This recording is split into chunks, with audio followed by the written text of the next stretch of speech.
Hi friends, இன்றைக்கி நம்ம பார்க்க போகிறது சேமியா பால் பாயாசம் எப்படி செய்யலாம் பார்க்கலாம் வாங்க. நான் பாத்திரத்தில் 3 சொம்பு அளவு தண்ணி ஊற்றிருக்கேன். நம்ம தேவையான பொருட்கள் பால், சவரிசி, முந்திரி, கிஸ்மிஸ் பழம், சேமியா, சீனி, சுக்கு, ஏலக்காய் பொடி. நாம் சவரிசியை நல்லா வறுத்துடலாம். லைட்டாக வறுத்துட்டு தண்ணி காஞ்சோடனே நம்ம அதில் சவரிசி அதில் ஆட் பண்ணிடலாம். அதுக்கப்புறமா நெய் ஊற்றி முந்திரி, கிஸ்மிஸ் பழத்தையும் லைட்டாக பொன்முறையில் வறுத்து வச்சிடலாம். அதையும் வறுத்து எடுத்துக்கலாம். அதுக்கப்புறம் சேமியாவும் போட்டு அந்த நெய்யிலே போட்டு வறுத்து எடுத்துருங்க.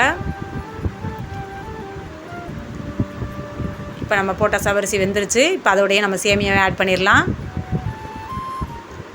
இப்போ அது கூடயே 1 கிளாஸ் பால் எடுத்துடலாம். நான் பசும்பால் தாங்க எடுத்து 1 கிளாஸ் ஊற்றிருக்கேன். பாருங்கள், சேமியா நல்லா வெந்துடட்டும். வெந்தோடனே நான் 1 கப் அளவு சீனி எடுத்திருக்கேன். உங்களுக்கு சுவைக்கேற்ப நீங்கள் போட்டுக்கோங்க. அது கூடயே முந்திரி, கிஸ்மிஸ் பழத்தையும் போட்டுடலாம்.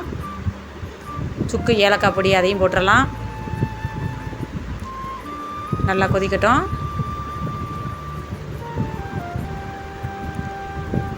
ஒரு பிஞ்ச் அளவு உப்பு எடுத்து போட்டுக்கோங்க, அப்போ தான் சுவையாக இருக்கும். அது கூடயே கொஞ்சம் நெய்யும் ஊற்றிக்கலாம். அவ்வளோதான் ஃப்ரெண்ட்ஸ், நம்மளுடைய சேமியா பால் பாயாசம் ரெடி ஆயிடுச்சு. நம்ம சேனலை புதுசாக பார்க்குறவங்க லைக் பண்ணிடுங்க, சப்ஸ்கிரைப் பண்ணிடுங்க. Thank you friends.